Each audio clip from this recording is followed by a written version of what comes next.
Tash Talks is brought to you by Recharge, simplifying growth for consumer brands.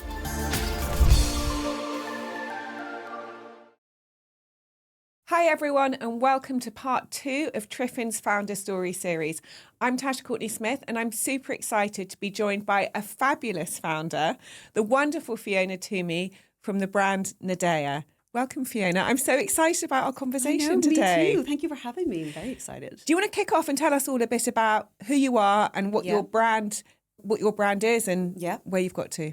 Yeah, so I'm Fiona. I'm the founder and CEO of Naydaya. So Naydaya is a body care brand supporting women in different phases of life. So I set it up, it's about 5 years old now, which is crazy. And I set it up after I had my babies, and I felt really unsupported by the skincare industry. I didn't think any brands were really speaking to me. I feel like beauty and skincare should make you feel good about yourself. And during this kind of big change in my life, I did not feel good about myself. And so that's where it all started, and I really wanted to create products for women that were really supportive and really targeted at different stages of womanhood, really. So from pregnancy right through to menopause. And like many founders, you weren't from a product background, were you? What had you been doing beforehand? Not at all. So I was working as a management consultant in IBM, Bearing Point, Warner Brothers. So I was very much like, I was in business, but it wasn't at all anything to do with products. But I always had a bit of a side hustle. I had a fashion blog. I set up like a craft making business. So there was like definitely a creative like spark in me, but I was just doing a very kind of regular business job. So yeah, it was definitely a shift.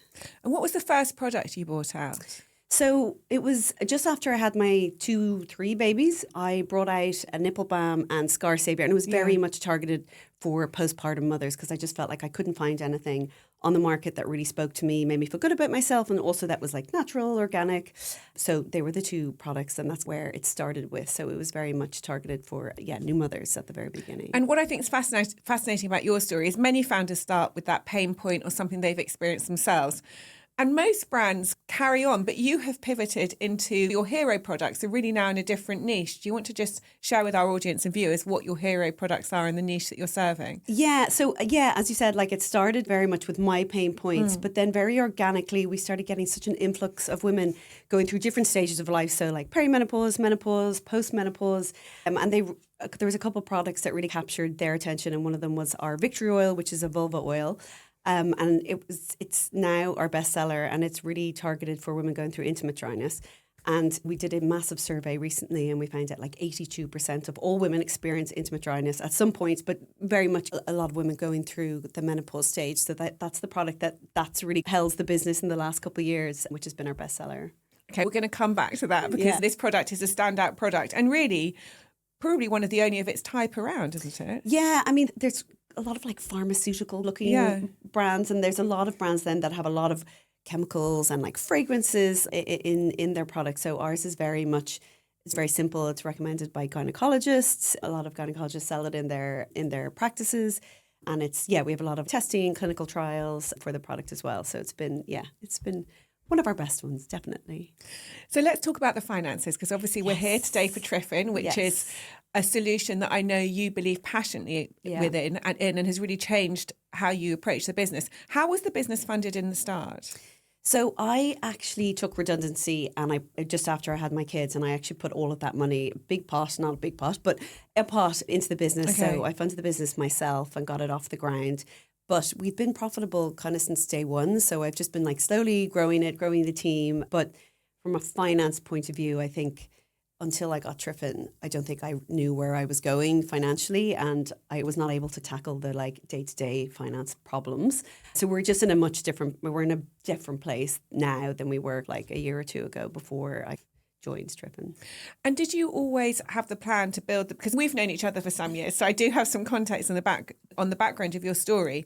When we met a few years ago, you were very much weighing up how the business was going to be funded. Were you going to carry on bootstrapping it, as it's called, which is essentially funding it through profits, or were you going to take investment? Did you have a preference in those early days as to what type of business you wanted to grow and how you wanted to fund it? Yeah, I started it and I was hoping it would just make loads of money and everything would be great. But which it did, right? It did, and it is now. But it does. I wasn't like financially I didn't know if I was going to take investment. I thought I needed it because everyone takes investment. They do in e-commerce, yes. 100%, yeah. And that's where I thought I needed to go. But it was until I really... Did you want to take investment though? Or you just thought you should take investment? I thought I should take it. I think we will at some point, but I didn't know whether it was that understanding of whether I actually need to or if it's just because everyone else is taking it. And I think that I need to grow the business that way. But it was, yeah.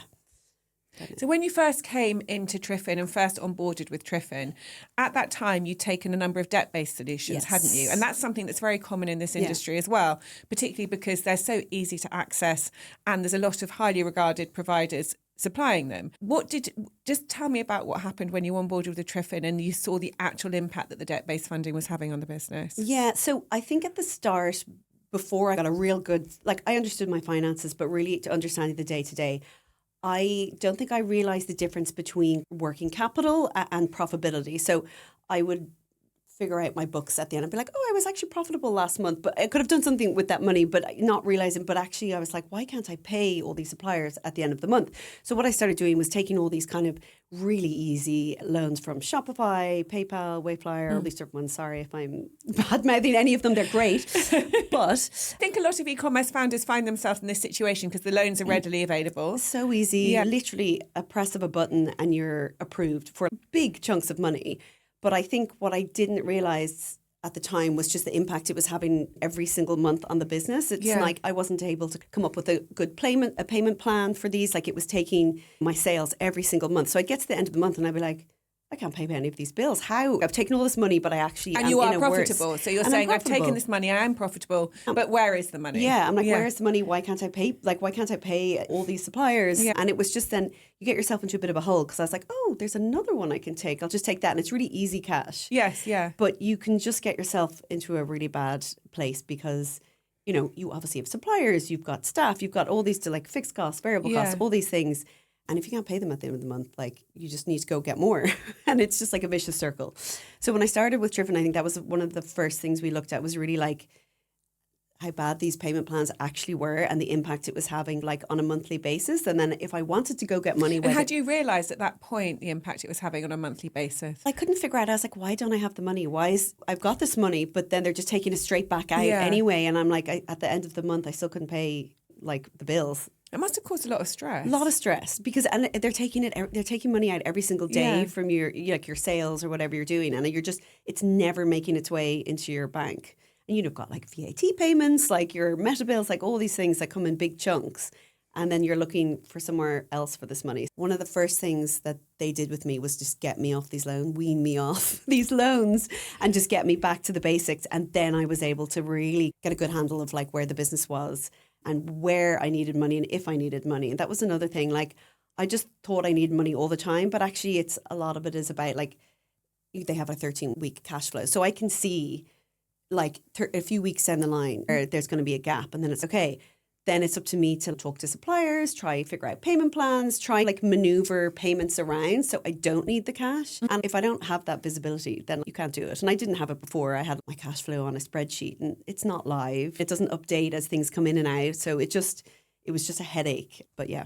So you were the sort of classic founder. You didn't have a finance team member at that point in time. Had you thought about recruiting a finance team? Did you know it was something you really needed or did you know the difference? Triffin call themselves the finance team you don't know that you need. Yeah. Did you know the difference that sort of service and platform would have for you? No, absolutely no idea. I thought I was going to get an accountant and they were going to do my books and which I had, but it wasn't that day-to-day kind of management that moving things around and just really understanding your cash flow and the working capital. So I had no idea I needed it. And then when I got it, I actually realized, oh, I actually have money. You know what I mean? And I've hired a team. We have an office. We're bringing out loads of MPD. And if I didn't have that at my fingertips day to day, it just doesn't, I wouldn't know. I'd still be in the same And it's possible you might have still been in that cycle of the debt-based 100%, yeah. Which is just really stressful because you keep having to top it up. It's really hard. They worked with, it was I was on a drug. They were trying to wean me off the finance loans. I was but I need more. But yeah, I got off them. We're clean. Fantastic. And you've decided for the time being, you also have realised you don't need to raise investment, because I know that was something that took a lot of headspace for you as well, in terms of, am I going to need to fundraise? The fundraising process is then, everyone says it's like another full-time job, isn't it? So when you realised that actually you didn't need to take investment, you couldn't, if you want to, if you choose to, how did that feel in terms of? Great. It just, I'm able to build the business profitably now, and I'm able to see where, if I was to take money, where I would put it. If I'm going to take investment, I want to be able to keep more of the equity. I want it to be like, I want it to show the profitability. So there's just a lot of benefits of not taking it right now. Yeah. And we've grown the business really profitably over the last couple of years. And because of that, I've been able to hire. What do you do when you have all this money? Like, you hire more people, you get more products. We're still able to do all those things. It's just, it's been a good process. And if you could pick 3 things that you've learned about finance since having the visibility that Triffin's given you, that you think other founders would need to know? I think cash flow. I didn't realise like how really having that visibility, that live visibility, because I just think when you don't have that, then you end up just taking money really quickly. So I think it's having that visibility. Also just understanding the unit economics as well. Like, I thought I knew all those things, but it was until I got driven. And also there's like benchmarking that goes on as well. And there's an understanding of what other businesses are doing and benchmarking that way and trying to make improvements like in the operations or supply chain. So it gave me a lot of things to change within the business. Yeah, when I got driven. Brilliant. So coming back to the Victorial, which is a hugely popular product across the country, how does it? I know you get hundreds of messages every month from people saying this product's changed my life. What do they say about it, and how does that make you feel as a founder and entrepreneur? Yeah, really, people literally say it's changed their life, and they've tried it's so saved their many marriages, different things. Hasn't it? Yeah, and the reviews. You can go onto our website. Like, there's thousands of reviews, and I think it's lovely. It's lovely for us. It's lovely for the team to hear that we're really making a difference, and that was the whole point of Naydaya, is that it genuinely was like supporting women and making them feel good about themselves, and that's the whole point. We're not doing it for any other reason, obviously to make money, but it means so much more when it really helps people, and that was the whole point of it. So when someone like who gets Victorial and they have tried all these other things that they can get from pharmacies, doctors, and this is actually their go-to product, so that's just it's great. It makes us feel very good. What I think you've done brilliantly is really step up to the marketing of Victorial, and obviously it's a vulva product, so it's not something that's that common, and not something that I don't think you ever imagined yourself marketing that. Tell us some of the things you've done that have been really out there and taken courage, that have then helped the product reach more people. Yeah, we're trying to make it sexy. I've dressed up as a vulva. I was about to say. I have a Just tell us that. You dressed up as a vulva and went out on the street. Went out on the street, and we were trying to raise raise awareness for intimate dryness and just how common it is. And so I dressed up as a vulva, walked around Oxford Street. Head to toe, though. Head to toe, full head to toe vulva suit. Just talking to Where people did you on get the vulva street. suit from? So online, there was like a dress-up store, Okay. like for stags. Okay, right, okay. Yeah, which was funny. But yes, that's where we got it. And it was great. It obviously people came in to talk to us, and it was great for, just awareness and just making it, it's not the end of the world. You know what I mean? It's something we all go through. It's not making it too serious. And I think a lot of times, like, things of the vulva are like in your back cupboard. You don't want anyone to see it. Whereas we have a beautiful bottle. You're putting it up there with all your skincare. You're proud. And that's the whole point of it. So it's just to make women still feel good about the issues that they may be experiencing. And how was that for you as a founder in terms of picking up that mantle and running with it and being the voice for this category? Yeah, it's been really fun, and we're hoping to do a lot more in that category. And I think it's just great because there's some people I think a lot of big businesses won't do it because it's out there. And I think a lot of founders feel shy about going in front of the camera and talking to camera, and you're brilliant at it. Yeah, I've had to learn.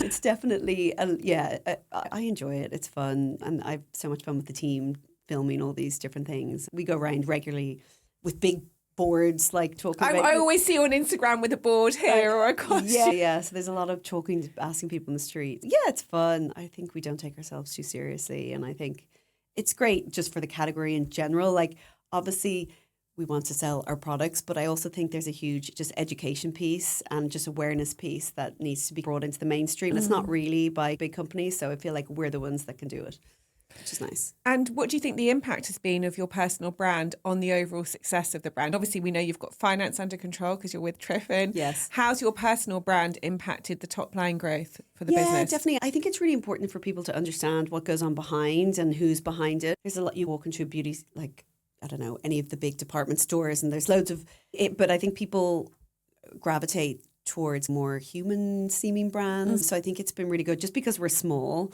and we're trying to like fight through the space. So I think when people understand the brand, the awareness that we're trying to do, the education we're trying to do, I think it's been really good for Naydaya really to understand the person or the people behind it. Great. So let's talk about the future and what's coming up. You said you're small, and I know that in our world we have brands that will be doing 500,000 revenue up to over hundreds of millions. So the question of what's small and what's big is always subjective. Yeah. But you have grown very fast, haven't you? Yeah. So we like tripled our revenues last year. We're hoping to do that again this year. But that has all been since I've had Driven because, and I'm not just like, it's been so good because I can see where everything's going and I've been able to like manipulate everything in the business. I've been able to hire more people. Just that visibility is just so important. So I think that's been huge for us. Sorry, what was the original question? I was about growth and what's coming up, but just coming back to Triffin, then you're really crediting Triffin with tripling of revenue. Yeah, because we've been able to really understand kind of the unit economics, where the costs are, where I've been able to trim down things, where, you know, even things like moving suppliers because things are costing too much, and it's just really seeing all that, and it's just negotiating different payment terms. Like we don't bring on a new supplier unless we can negotiate a good payment term, because I know coming up that's going to be a problem down the line. So it's just that visibility just has been huge, and it's just that's like how I haven't had to take money and I haven't had to take these bad loans. So you've really been through a personal learning curve thanks to Definitely, yeah. I've learned so much in the last year in finance. Like I feel like I should get a master's. I know that Frank, who's the founder of Triffin, always says that the best brands are built have amazing finance operators in them. Yeah.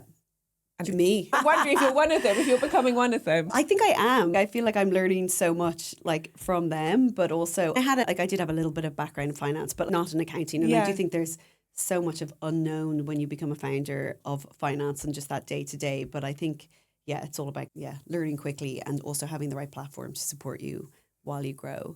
So what's coming up? What are the future plans for Naydaya? Yeah, there's loads of stuff. So we've got, our D2C is still growing really well. We've got a couple of new retailers coming on. We've got loads of new products coming on. And I'm just really glad I can afford them all. And our team's growing. So there's just there's lots of exciting things for 2025. I think it's going to be a good year.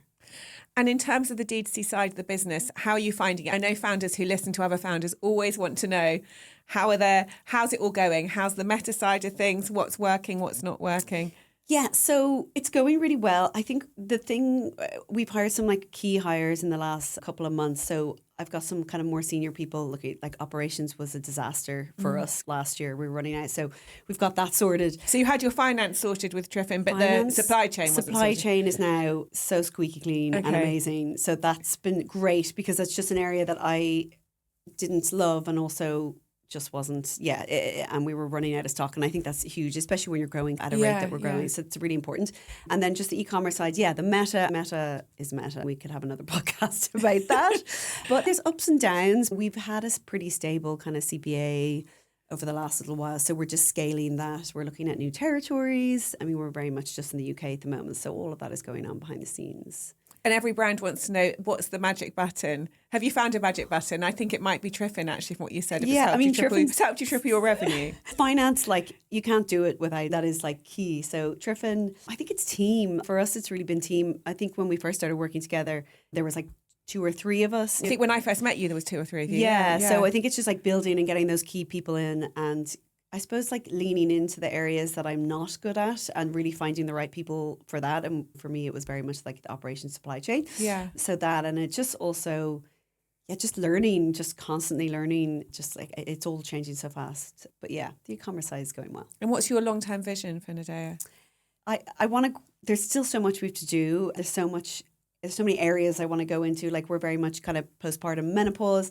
I really want to get the whole spectrum of women changing bodies. Kind of next thing, I think that within the next kind of 3 years, I think we are just pretty much in the UK. So it's definitely launching out to Europe. Ireland is happening at the moment, growing it there and growing it in retail, and then just becoming the brand that everyone is talking about, like women's hormones, changing bodies. Because I don't really think the big brands can do it in the same way. I don't think they're going to talk about vulvas and dress up No. as vulvas. And, yeah, I don't think big brands are going to dress up as. No, I don't think they'll take. I don't think they'll take the category on. I don't think. Yeah, they'll see it as something they can be loud about in the way that a founder-led brand can. Yeah, exactly. So I think we're leaning into that because we know, and it is a growing category, all these things. So I think it's great to see other competitors coming on as well. Yeah. You know what I mean? It's just opening up the category a little bit more. So yeah, I think it's great. Brilliant. And so coming back to Triffin and the finance thing. So talk through your team structure, because Triffin's the finance team that you didn't know you needed. Yeah.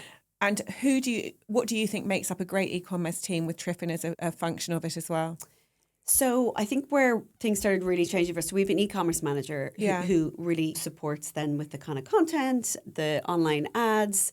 So I think having that key person is great just from a reporting point of view and really understanding like everything that's going on. And how senior are they? Because the structuring of an e-commerce brand is something that people ask about all the time. Is this a head of performance, head of trading person, or is it more of a... She's pretty senior. Like she's in charge of the P&L for e-commerce. So it's her job to really make everything work really and get the most out of it. And she leads our marketing team as well and the content team. So she's leading all that. And then I've got a head of supply chain as well. And so the two of them work together and really everything is functioning really well with the two of them. And then the finance piece is the next piece. But I only have me and Triffin, and that's all I need at the moment because I assumed I would have had to hire like a CFO. And I know loads of people that have like fractional people here and there. Yeah. And they still don't get the figures daily. They still don't have live figures. They still have to wait till way past the end of the month to even know how they traded in the month previously. And then like it's just outdated by then. You know what I mean? It's that live like view of the P&L that every single day I can go in and be like, okay, here's where we are. And it's great for my e-commerce manager because she knows exactly how things are working. Look at the CPAs, the return on ad spend. Like she can make changes during the month based on the P&L because that's what she's responsible for. So I think it's great for the whole team for that visibility, and we can just see how things are progressing and if we're having a bad month, how a sale is going, and we can just make decisions for upcoming. Whereas I think if you get a P&L for last month, in that month, too late. It's too late. It's just reporting. I know, and that's the case for so many brands. So I think you've got a great structure then that people are going to love. What do you do then? You're now properly a CEO, not running all the teams, all the departments, not wearing 27 hats. Yeah, and like I do struggle to let go. Yeah, because I'm like I want to do everything. So I'm trying to build out the MPD team now as well because it's just an area that we haven't had that many MPDs in the last while. So this year... So you're doing MPD now, MPD, well, I have somebody as well. Okay. Retail is an area, like we've been so focused on direct consumer. Yeah. So retail is another area which is I'm trying to build out as well. And then just trying to be a founder as well and do things like podcasts, try and get in front of lots of different people because I think at some point I'm going to want money and finance at some point. So yeah, I want to get I think you'll be well placed to raise investment when you decide that the time's right for you because you're running a profitable brand. You've got complete financial transparency. Yeah. You're in a place that many brands would do anything to get into that position. Yeah, just that live data is just the amount of decisions we can make from all parts of the team it's amazing. It's such a small... So your structure, which I think I want to reiterate because I think people will really learn from it, is an e-commerce manager with an e-commerce team. You've got your ad operations in-house, have you? We're freelancing the kind of technical part, but all the content and creative is in-house. You've got Triffin, so no need to hire fractional FDs or any of these people or have someone on payroll in accounts. You've got Triffin, you've got the live data, you've got new product development. Yep, and HR, I'm HR. So. Yeah. But yeah, that's the team at the moment. And then, the retail side of things is where I'm looking to hire in the next little while, just to support that and support any retailers that come on. Yeah. Great. It's amazing to see you now 5 years on from when we met.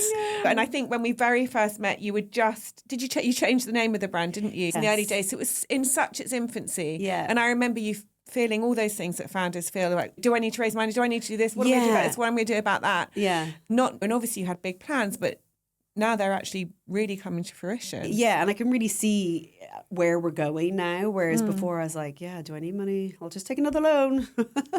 So looking back over that time, what do you think some of the most important things are that you could share with other founders that you've learned or that you wish you'd done differently or that you think you did really well? So I think just in general is just the unknown. Like I feel like you have to make so many decisions as a founder based on things you don't know. So I think it's like being comfortable with that. We had some like financial difficulty in the beginning as we changed the name. We got into a number of court cases. So I had to pay for all of those. It's that kind of like unknown, unforeseen circumstances that come up in the early days that maybe you don't have all the trademarks that you need. Something to make sure you get. But you're not the first, you're not the last. That's very common. Yeah. It's the sort of thing actually people should expect to happen because there's always something coming down the line that you don't know what's going to happen. Yeah, and it's expensive. Yeah. So, I think it's, and lean into things that you're not good at. I think one of the biggest things for us was to hire just a really good operations team because it was just falling apart and we were spending so much money. We're over-ordering, under-ordering, and that's when you start getting yourself into quite a lot of financial difficulty if that is not like on point. That was big for us as well. Great. I love the fact that Triffin and just having financial clarity has been such a huge part of your journey. Yeah, it's huge. Yeah, it's been so, like, it's great. If anyone asks me my numbers, I know them off by heart because I see them every day. That's brilliant, Fiona. Any final words of wisdom for the people watching today? No, just, get Triffin. Get Triffin. Get Triffin. And 5 years on, this is the situation you'll find yourself in. Running a profitable brand where you've got full visibility and you've grown three times your revenue in the past year. I mean, it's a fantastic outcome, Fiona. I think you've done brilliantly. I think it's amazing. It's brilliant to hear all of that. Thank you so much. Thank you. Thank you so much, Fiona, for your time. I have to say, I am so chuffed to see you here today and hear this journey because I've known you throughout. I've been lucky enough to know you throughout some of it. And I think it's amazing how well you've done. And it's fantastic that you are literally growing at this pace without investment, profitably, with clear financial visibility from Triffin, because that's what will enable you to do a go to market for a raise and then really achieve your financial goals that you've got set up. So we have to wrap it here. And unfortunately, we don't have time for questions today, but please make sure that you follow Fiona Toomey on LinkedIn. Yep. Do you want to share any other details? And Naydaya. Don't forgive Naydaya a follow, Make sure you check out Fiona's hero product, the vitriol, and the Triffin team will be in touch with people who've signed up to watch today just to answer any questions and let you know more about their product and how it can help you achieve what Fiona's achieved, which I'm sure is what everybody listening here today would want to achieve. Thank you so much, Fiona. Thank you. Thank you so much. Thank you. Tash Talks is brought to you by Recharge, simplifying growth for consumer brands.